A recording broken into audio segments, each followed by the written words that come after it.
Donc nous avons eu cet après-midi une séance de l'Académie des technologies sur technologie et agriculture. Nous avons eu 3 exposés.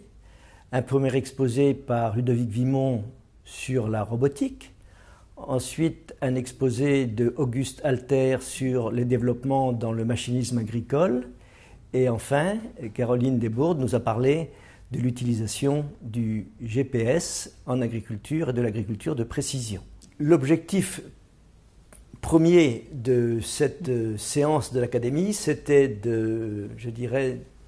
d'informer les académiciens sur l'ensemble des progrès que faisait l'agriculture dans le domaine de la mécanisation. Il faut bien voir qu'il y a essentiellement 2 utilisations en agriculture.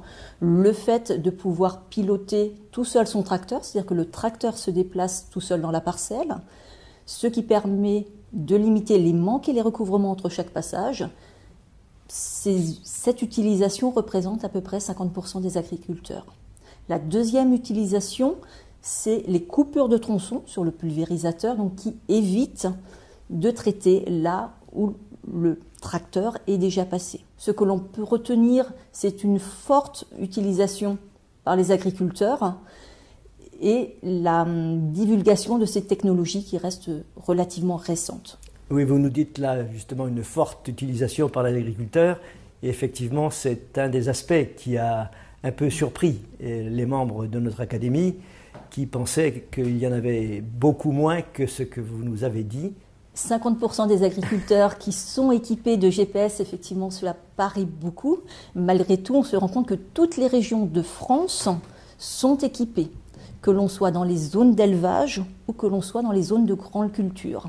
Il faut bien voir que les agriculteurs qui sont équipés, ce sont soit les agriculteurs qui ont des cultures à forte valeur ajoutée, on peut citer la betterave, la pomme de terre ou le maraîchage, ou au niveau des grandes cultures, il faut des surfaces relativement importantes. Mais toutes les régions de France sont équipées.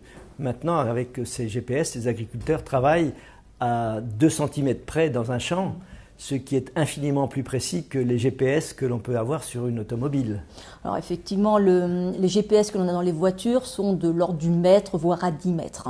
Au niveau agricole, il existe des corrections donc, qui vont permettre d'améliorer cette précision et qui vont permettre à l'agriculteur d'atteindre effectivement jusqu'à 2 cm dans la parcelle.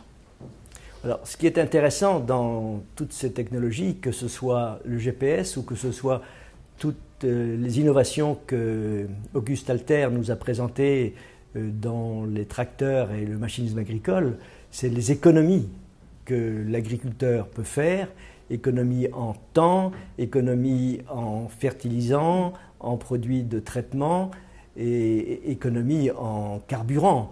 Et si on prend sur une intervention de type travail du sol, c'est-à-dire au moment où le tracteur passe pour préparer le sol, l'autoguidage permet d'économiser 13% de temps de surface et donc 13% de carburant au total. Et on va de l'autre côté pour les semis et l'épandage où là on est en 2%. Mais globalement, l'agriculteur gagne du temps, donc de l'argent, il va économiser des produits et globalement il sera moins fatigué puisqu'il sera resté moins longtemps sur sa parcelle.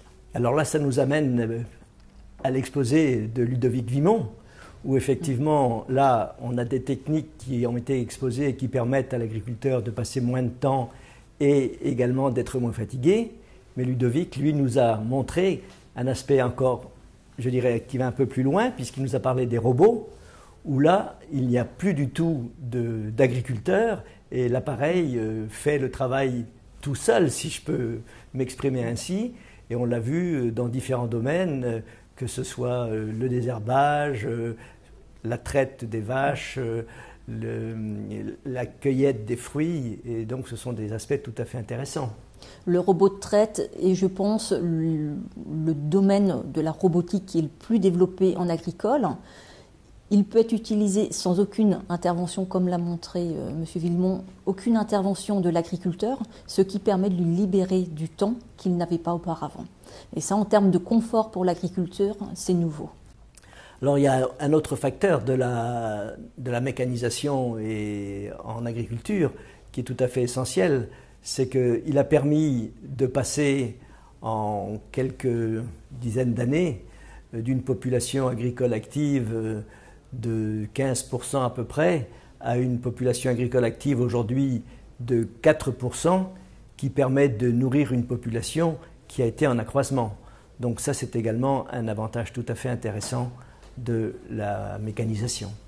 Et la mécanisation permet également le confort, donc toute la robotisation, l'assistance par GPS permet effectivement d'augmenter la production tout en conservant le confort pour l'agriculteur et tout en gardant une bonne qualité de travail et de production.